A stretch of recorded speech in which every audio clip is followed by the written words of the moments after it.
आलू का तरुआ बनाने के लिए छोटी कटोरी से चावल लिया हूँ और मिक्सर के अंदर डाल के बिल्कुल पाउडर बना लिया हूँ। जैसे हमारा पाउडर बन गया है, पाउडर बनाने के बाद अदरक लहसुन हरी मिर्च का पेस्ट, साथ में धनिया के पाउडर, 1 चम्मच करीबन छोटी चम्मच से आधा चम्मच हल्दी के पाउडर ऐड कर दिया हूँ।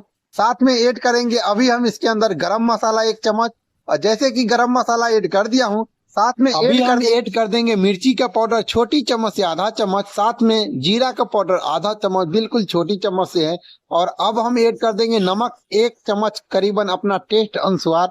नमक को डालने के बाद और इसके अंदर आपको पानी डाल के और बिल्कुल अच्छे तरीका से इसको घोल बना के और तैयार करना है।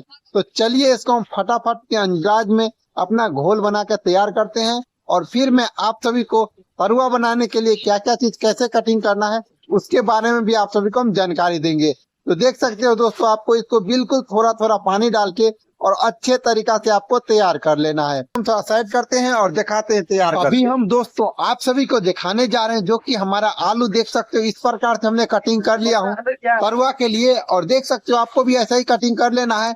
और हमारा पेस्ट भी तैयार हो चुका है। एक फ्राई पैन चढ़ाया हूँ, फ्राई पैन के अंदर में ऐड कर देंगे सरसों का तेल। सरसों के तेल में दोस्तों बहुत अच्छा और बहुत टेस्टी बन के तैयार होता है, तो इसके लिए हमने सरसों तेल ऐड कर लिया हूँ। और देख सकते हो बिल्कुल हार्ड गर्म हो चुका है। इसके अंदर हम तरुआ डालेंगे जो कि आलू का मैंने कटिंग कर दिया हूँ, और इसको अच्छे तरीका से मिक्स करके और इसको एक एक करके अपना फ्राई पैन के अंदर हम ऐड करेंगे। तो चलिए हम फटाफट ऐड कर लेते हैं और दिखाते हैं आप सभी को।